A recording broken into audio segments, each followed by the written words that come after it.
पायो जी मैंने, राम रतन धन पायो, पायो जी मैंने। Hello and welcome to Bollywood rewind. मैं हूँ स्वाति आप सबके साथ।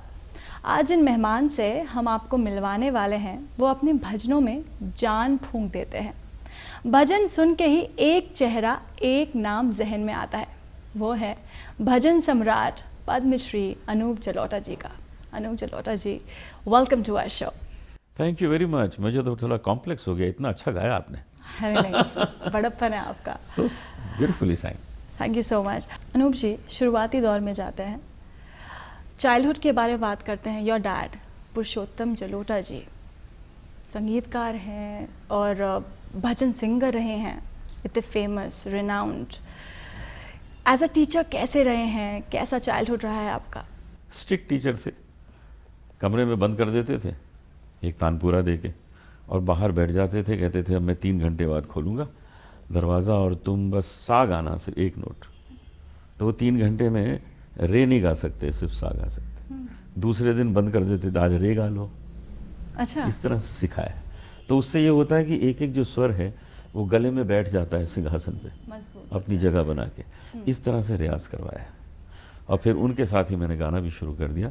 I was 7 years old। I started singing with him on stage.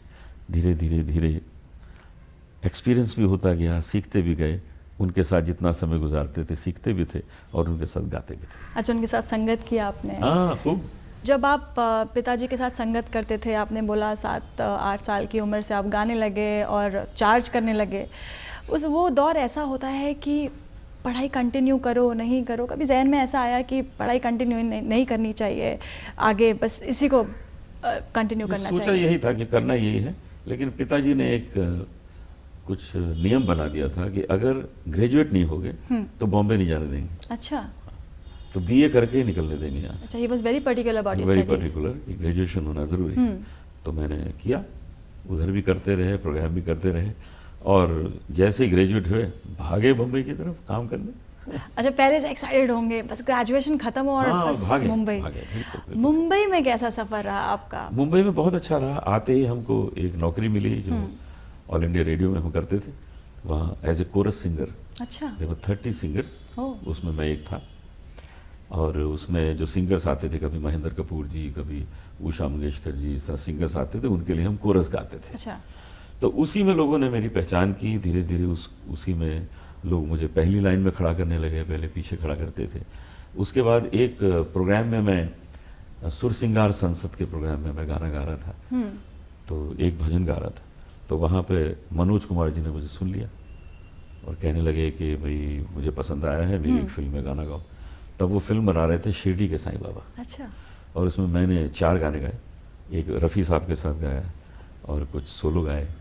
तो वहाँ से मेरा जो सफ़र था वो फिल्म का और प्लेबैक सिंगिंग का वो शुरू। सुमर मनुआ सुमर मनुआ सुमर रे पंच तत्व सुविचार। सुमर मनुआ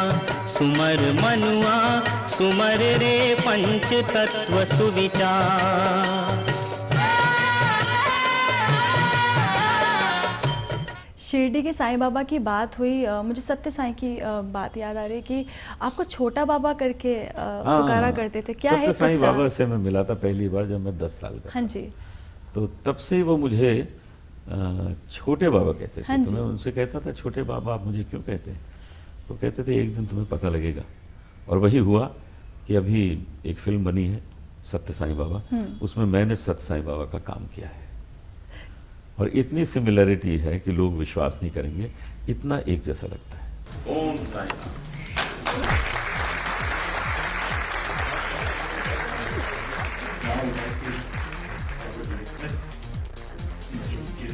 नहीं, वो ऑरा भी आप में उनका जैसा है। जैसे मैं आपसे मिली बहुत पॉजिटिव वाइब्स मिले मेरे को। पता नहीं, लेकिन सिमिलरिटी फेस की काफ़ी आई उसमें। तो मतलब गज़ल और भजन के बाद एकदम से एक्टिंग।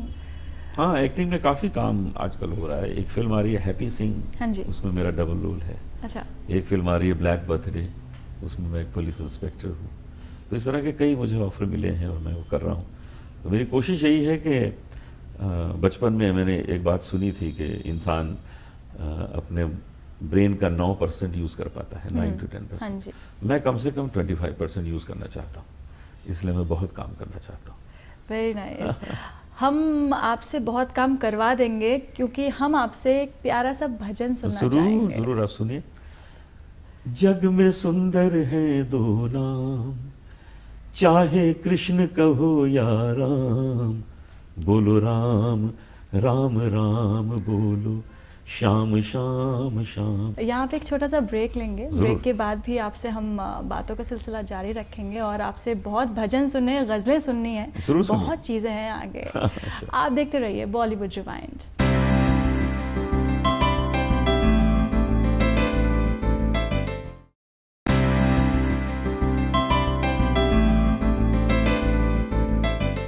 Welcome back. आप देख रहे हैं बॉलीवुड रिवाइंड और बातों का सिलसिला जारी रखते हैं। अनूप जलोटा जी हैं हमारे साथ। अनूप जी, आपका भजन है ऐसी लागी लगन, हाँ, मीरा हो गई मगन, और वो गाना सुनते, वो भजन सुनते ही ऐसा लगता है कि बस हमको लगन लग जाती है कि बस आपसे सुनते रहें भजन। चंद लाइनें उसकी। ऐसी लागी लगन, ऐसी लागी लगन, ऐसी लागी लगन, ऐसी लागी लगन, ऐसी लागी लगन, मीरा हो गई मगन, वो तो गली गली गली गली हरि गुन गाने लगी, महलों में पली बन के जोगन चली, मीरा रानी दीवानी कहाने लगी, ऐसी लागी लगन, मीरा हो गई मगन। क्या बात है, शुक्रिया। Clap for you. Thank you so very much. Nice, very nice. Anoop ji, shows करने जाते हैं हम भजनों के, गज़लों के। आज का यूथ की अगर मैं बात करूं, क्या रिएक्शन है भजन जब आप गाते हैं? बहुत अच्छा है, यूथ भी बहुत सुनता है, लेकिन अब ये हो गया है कि वो इस तरह के भजन समझ सकते, सुन सकते हैं जो सरल हो।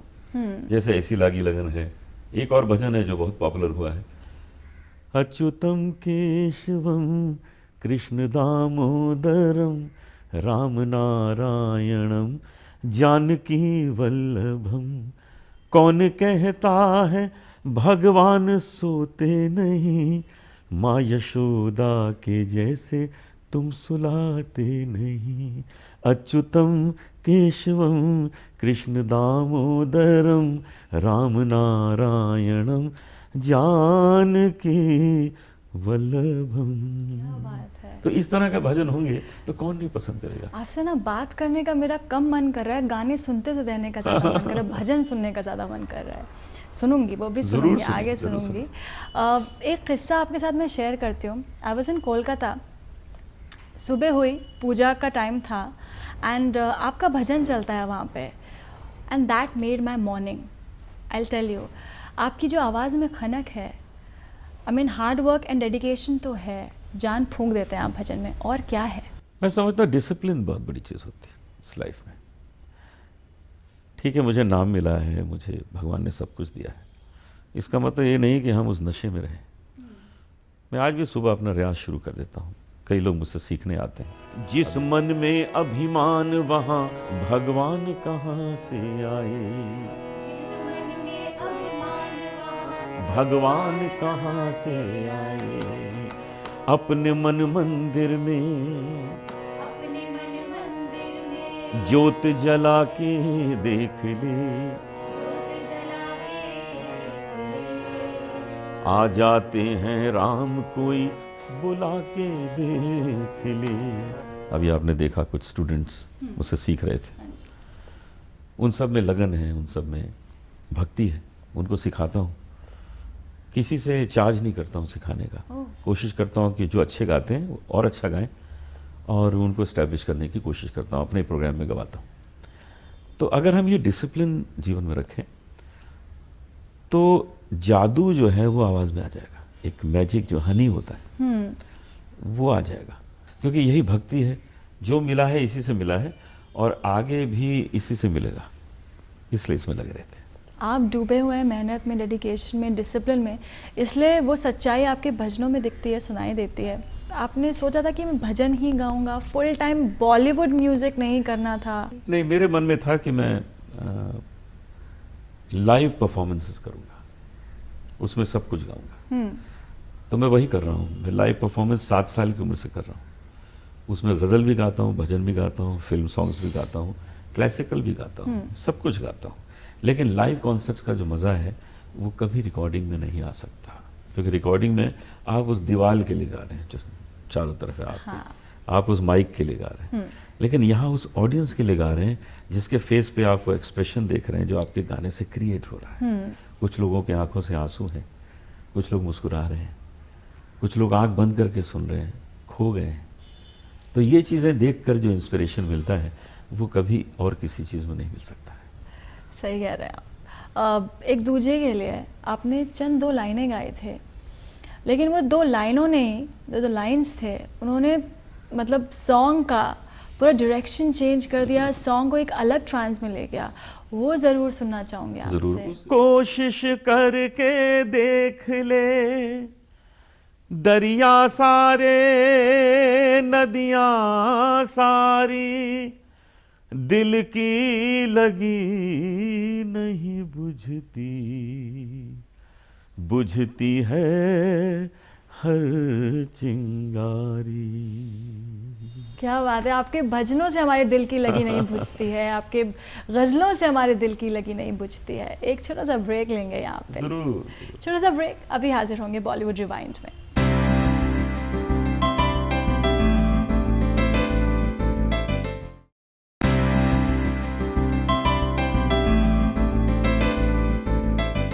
Welcome back. आप देख रहे हैं बॉलीवुड रिवाइंड और बातों का सिलसिला जारी रखते हैं। अनूप जलोटा जी हैं हमारे साथ।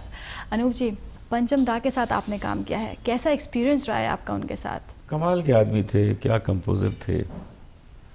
एक बार मुझे फ़ोन आया कि एक मेरा गाना गाइए, मैंने कहा ज़रूर गाएं भाई। तो मैंने कहा कैसा गाना बना रहे हैं? कहने लगे ज़रा क्लासिकल बना रहा हूँ। मैंने कहा ठीक है, क्लासिकल बनाइए। तो मुझे याद है कि सुबह रिकॉर्डिंग थी और मैं कहीं भोपाल से आ रहा था, तो लता जी स्टूडियो आ चुकी थी, गाना रिहर्स हो गया था, मेरी फ़्लाइट थोड़ी लेट हुई थी। उसके बाद मैं सीधा एयरपोर्ट से रिकॉर्डिंग स्टूडियो में पहुंचा। पहुंचते ही मैंने पहले लता जी से माफ़ी मांगी और थोड़ा लेट हूँ, पंचम जी से माफ़ी मांगी। नहीं, कहने लगे ठीक है, तो होता ही रहता है। उसके बाद उन्होंने मुझे वो गाना सिखाया और हमने कुछ 1 घंटे के अंदर मैंने और लता जी ने वो गाना रिकॉर्ड कर दिया। बहुत अच्छा गाना था। फिल्म का नाम था प्रोफेसर की पड़ोसन। अच्छा। और संजीव कुमार जी के ऊपर वो पिक्चराइज हुआ था। अच्छा।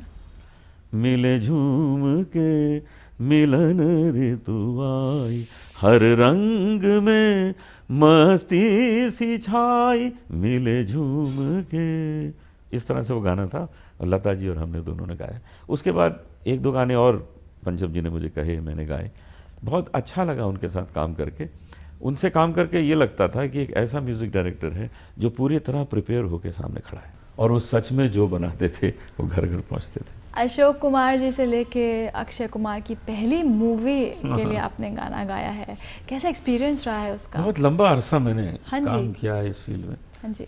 कभी कभी मुझे लोग मिलते हैं जो 40-45 साल के होते हैं, 50 साल के होते हैं, मुझे आके कहते हैं कि हम बचपन से आपका गाना सुन रहे हैं। तो मैं सोचने लगता हूँ कि हाँ, सच में सुन रहे होंगे, क्योंकि मेरा म्यूज़िक 40 साल से पॉपुलर है। तो अगर कोई 50 साल का व्यक्ति है तो 10 साल की उम्र से सुन रहा है, तो उसका बचपन ही था। तो मुझे बहुत आश्चर्य होता है। फिर मैं अपनी उम्र की तरफ देखता हूँ, मेरी हो कितनी गई, 100 साल तो नहीं हो गई। अनूप जी, आपसे ये पूछना चाहूँगी, भजनों की बात की, वो गज़लों की तरफ बढ़ते हैं। कोई आपकी पसंदीदा गज़ल जो आपने ही गाई है वो हम सुनना चाहेंगे? हाँ सुनिए, एक गज़ल है जो मुझे अपनी ही गज़ल, और ये मुझे बहुत पसंद है। चांद अंगड़ाइयाँ ले रहा है, चांदनी मुस्कुराने लगी है, एक भूली हुई सी कहानी फिर मुझे याद आने लगी है। चांद अंगड़ाइयाँ ले रहा है, चांदनी मुस्कुराने लगी है। अनुज जी, भजन में आपने नाम शोहरत सब कमा लिया, लेकिन गज़लों के जॉनर में जाने का फैसला कैसे है? हुआ क्या था कि सबसे पहले मेरा गज़ल का एल्बम हिट हुआ था। अच्छा। मैं, पंकज उदास, जगजीत सिंह, हम लोग खूब गज़ल के प्रोग्राम करते थे। तलत अजीज़, चंदन दास, हम लोग सब खूब प्रोग्राम करते थे। गज़लों के बाद एक अचानक मेरा भजन का एल्बम आया और वो बहुत आगे निकल गया। तो लोग मेरी गज़लें जो हैं वो भूल गए और लोगों ने कहा भाई आपसे तो भजन ही सुनेंगे। अब उस एल्बम में रंग दे चुनरिया, ऐसी लागी लगन, जग में सुंदर है दो नाम, मैया मुरी मैं नहीं माखन खायो, प्रभु जी तुम चंदन पानी, सारे सुपर हिट भजन एक ही एल्बम में आ गए। तो वो इतना ज़्यादा पॉपुलर हो गया कि वो ओवरटेक कर गया हमारी गज़लों को। और उसके बाद मैंने कहा ठीक है, मैं भी भजन में लग गया, लोग इसको सुन रहे इतनी अच्छी तरह। तो आज भी मैं 90% मेरा जो वर्क है वो भजन में होता है, 10% गज़ल में होता है। ओके। साईं बाबा मूवी आई थी, हाँ। उसके गाने अभी भी इतने पॉपुलर हैं, बच्चा बच्चा गाता है। कोई एक गाना उसमें से? एक गाना आपको सुनाता हूँ जो मैंने और रफ़ी साहब ने साथ में गाया। हाँ जी। साईं बाबा बोलो, साईं बाबा बोलो, साईं बाबा बोलो, साईं बाबा बोलो, डगमग जग ये डोल रहा है, आसन से मत डोलो, साईं बाबा बोलो, साईं बाबा बोलो। निधा जी को एक भजन बेहद पसंद था, उनकी आंखों में आंसू आ जाते थे वो भजन सुन के, वो सुनना चाहेंगे? कभी कभी भगवान को भी भक्तों से काम पड़े, जाना था गंगा पार प्रभु केवट की नाव चढ़े, प्रभु बोले तुम नाव चलाओ, चली नाव गंगा की धारा, सिया राम लखन को पार उतारा, प्रभु देने लगे नाव उतराई, केवट कहे नहीं रघुराई, पार किया मैंने तुमको अब तू मुझे पार करे, जाना था गंगा पार प्रभु केवट की नाव चढ़ी। क्या बात है, बहुत खूब। आपसे एक आखिरी क्वेश्चन पूछना चाहूँगी, 2016 में क्या वेंचर्स हैं आपके? बहुत कुछ हैं, जिनमें कुछ फिल्म्स जो बना रहा हूँ उस पर काम है, वो रिलीज़ होंगी। सरकार ने प्रसार भारती का बोर्ड मेंबर बना दिया है, तो उसके लिए काम हो रहे हैं। दूरदर्शन को बहुत अच्छा बनाने की कोशिश हो रही है, ऑल इंडिया रेडियो को बहुत अच्छा बनाने की कोशिश हो रही है। तो देयर आर मैनी थिंग्स जो होंगी और पहले से ज़्यादा रियाज करूँगा, ये भी प्लान है। Thank you so much Anup ji. ऐसे मेहमानों के साथ हम आते रहेंगे, आप देखते रहिए ETV। अभी के लिए मुझे दीजिए इजाज़त, नमस्कार।